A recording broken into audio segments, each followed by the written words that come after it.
Bismillahirrahmanirrahim. Assalamualaikum warahmatullahi wabarakatuh. Alhamdulillahirabbil alamin.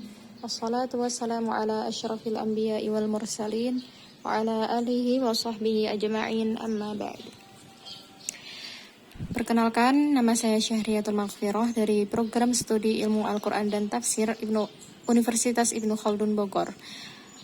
Pada kesempatan kali ini saya akan membacakan sebuah presentasi yang berjudul Syariat Jihad dalam perspektif Quran Surat Al-Baqarah ayat 216 dan Surat Al-Hajj ayat 39,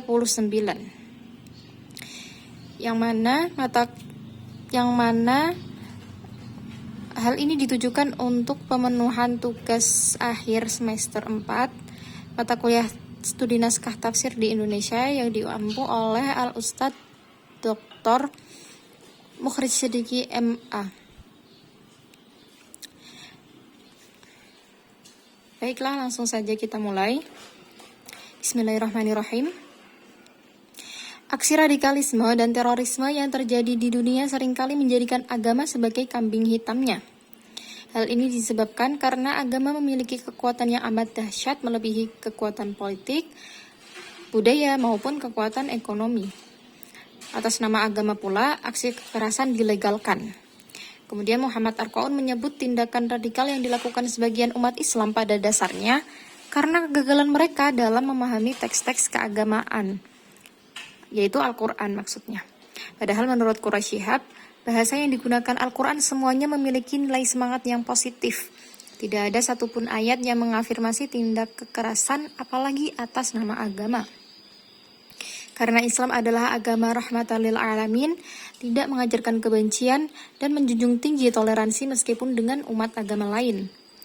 Oleh karena itu, pada kesempatan ini yang akan kita bahas mengenai syariat jihad dalam Quran Surat Al-Baqarah ayat 216 dan Surat Al-Hajj ayat 39 berdasarkan kitab tafsir Ibnu Katsir.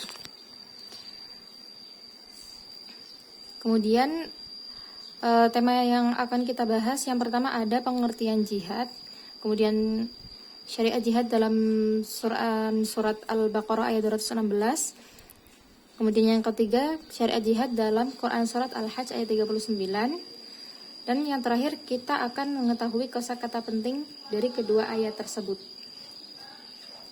Baiklah, langsung saja masuk ke pengertian jihad. Kata jihad secara etimologi adalah bermakna perjuangan dengan mengerahkan segenap kemampuan, baik perjuangan dalam bentuk melawan musuh di medan pertempuran atau perjuangan tanpa turun ke medan pertempuran. Sehingga muslim yang ikut berjuang dengan menuntut ilmu, kemudian berdakwah di jalan Allah, itu sudah termasuk mujahid atau pelaku jihad.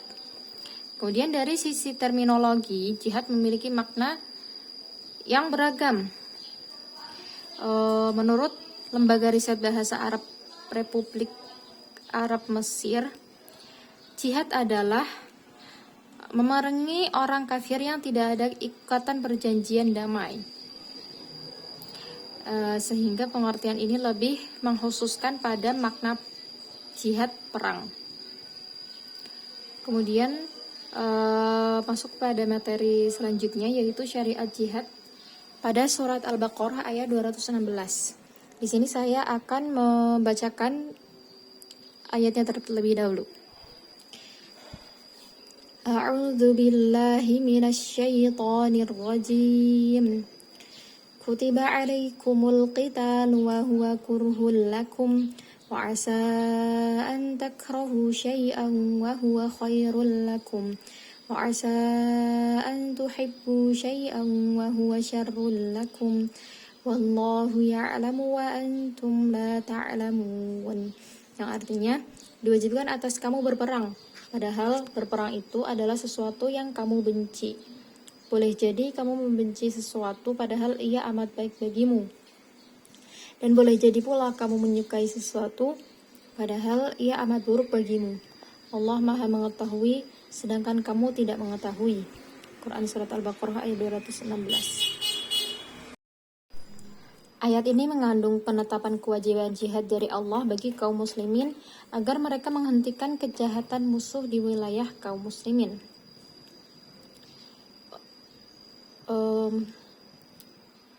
Kemudian di sini saya akan memaparkannya menjadi beberapa poin, mulai dari redaksi ayat dan artinya, kemudian baru tafsirnya yang merupakan intisari dari tafsir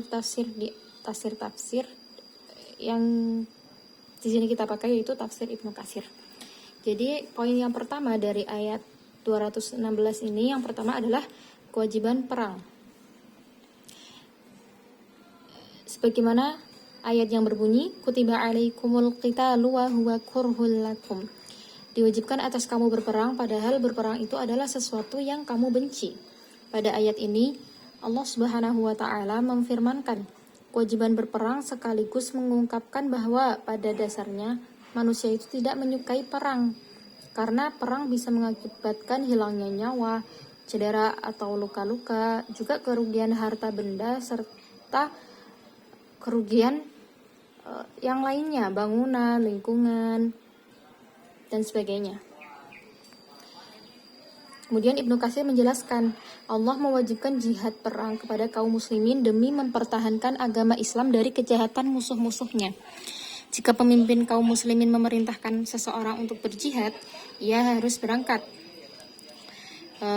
Sebagaimana hadis Rasulullah, man mata walam yaghzu walam yuhaddis bihi nafsahu mata ala syu'batin min nifaq. Barang siapa yang meninggal dunia sedangkan dia belum pernah berperang dan tiada pula keinginan dalam hatinya untuk berperang atau berjihad, maka ia mati di atas cabang kemunafikan. Hadis riwayat Muslim. Kemudian poin kedua, yaitu pada redaksi ayat wa asa an takrahu syai'an wa huwa khairul lakum. Boleh jadi kamu membenci sesuatu padahal ia amat baik bagimu. Kata asa yang berarti bisa jadi atau boleh jadi, jadi mengandung makna ketidakpastian, merupakan ketidakpastian dari sisi manusia. Adapun dalam pandangan Allah, semua hal sudah pasti Dia ketahui. Artinya, jika Allah mewajibkan sesuatu dan sesuatu itu tidak engkau suka, maka tanamkanlah optimisme bahwa dalam sesuatu yang wajib itu terdapat banyak kebaikan, karena ia sangat baik bagimu. Ia sangat baik bagi syariat kita. Demikian pula ketetapan atau takdir Allah. Jika suatu takdir tidak kita sukai, maka tanamkanlah optimisme bahwa boleh jadi ia sangat baik bagi kita. Ibnu Katsir menjelaskan, ini berlaku umum, mencakup semua perkara. Ada kalanya seseorang membenci sesuatu padahal sesuatu itu amat baik baginya, termasuk jihad perang. Sebab dengannya Islam terlindungi dari kejahatan musuh yang ingin menghancurkannya. Dengan jihad pula terlindungi kehormatan kaum muslimin serta orang-orang lemah yang termasuk diantaranya wanita dan anak-anak dari kejahatan para penjajah atau penjahat kemanusiaan. Para mufassirin lain juga menegaskan bahwa ayat ini berlaku umum. Buya Hamka misalnya mencontohkan obat. Banyak manusia tidak menyukai rasa pahitnya, tetapi ia sangat baik untuk kesembuhan dan kesehatan. Kemudian poin ketiga dari ayat ini diambil dari redaksi ayat yang wa asa an tuhibbu syai'an wa huwa syarrul lakum. Dan boleh jadi pula kamu menyukai sesuatu padahal ia amat buruk bagimu. Ini kebalikan dari pengingat sebelumnya. Artinya jika Allah melarang sesuatu dan sesuatu itu sangat engkau suka, maka tanamkanlah keyakinan bahwa dalam sesuatu yang terlarang itu terdapat banyak keburukan. Hal itu sangat buruk bagi kita. Demikian pula dengan ketetapan atau takdir Allah.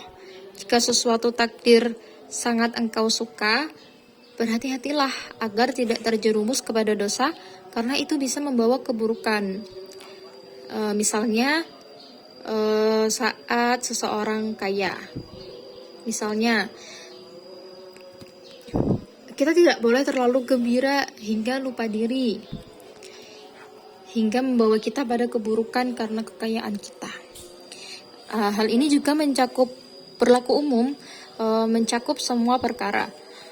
Ada kalanya seseorang mencintai sesuatu padahal sesuatu itu amat buruk baginya, termasuk menyukai duduk diam tanpa jihad. Padahal, jika semua kaum muslimin menyerah, musuh akan menguasai negeri dan merusak kehormatan agama Islam.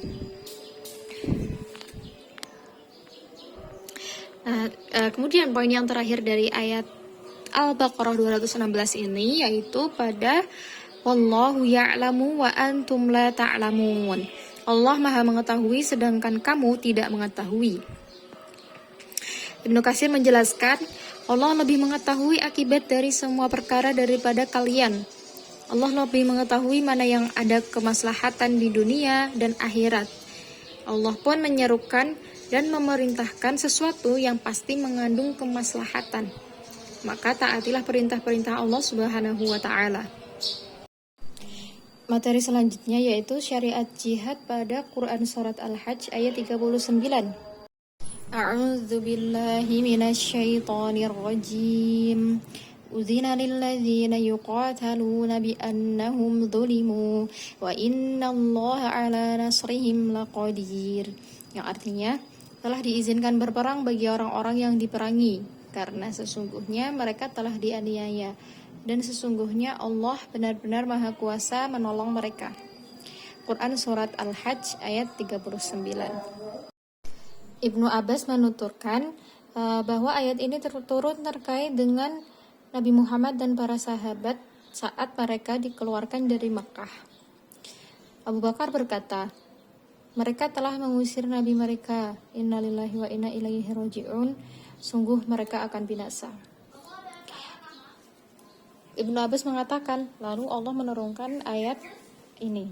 Uzina lilladzina yuqataluna bi annahum zulimu wa innallaha 'ala nasrihim laqadir.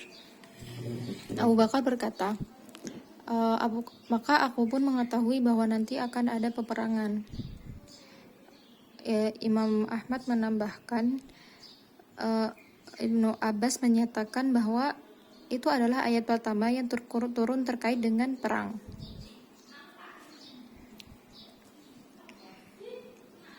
Kemudian pada kalimat terakhir ayat ini yaitu wa innallaha 'ala nasrihim laqadir, dan sungguh Allah Maha Kuasa menolong mereka. Maksudnya Maha Kuasa menolong hamba-hambanya yang beriman tanpa ada peperangan, tetapi Dia menghendaki agar hamba-hambanya mengeluarkan daya dan upayanya dalam ketaatan kepadanya.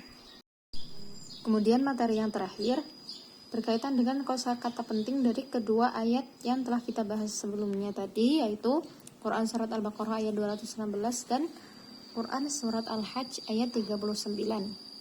Yang pertama ada Al-Qital, yang artinya adalah berperang. Akar katanya dari qatala yaqtulu qatlan, yang bermakna al-ma'rakah wal harb, yaitu peperangan. Qital dalam bentuk dasarnya qatlu juga bisa bermakna pembunuhan atau menghilangkan nyawa. Dengan demikian, makna qital adalah usaha seseorang untuk menghilangkan nyawa orang lain secara paksa atau peperangan yang bertujuan untuk saling membunuh. Kemudian ada kosakata yang kedua adalah udzina, yang artinya diizinkan. Udzina merupakan bentuk kata pasif dan bentuk kata aktifnya yaitu adzina. Subjek kata kerja udzina ini di dalam surat Al-Hajj ayat 39 berbentuk dhamir mustatir, yang dimana kata udzina menunjukkan bahwa perang hanya diperbolehkan dalam pengertian bahwa mereka tidak harus menempuh jalan perang. Atau dengan kata lain, kebolehan atau izin tergantung pada situasi khusus jika cara damai tidak mungkin dilakukan lagi. Telah sampai kita di penghujung pembahasan. Jazakumullah khairan katsiran ala ihtimamikum. Wallahu a'lam bishawab. Wassalamualaikum warahmatullahi wabarakatuh.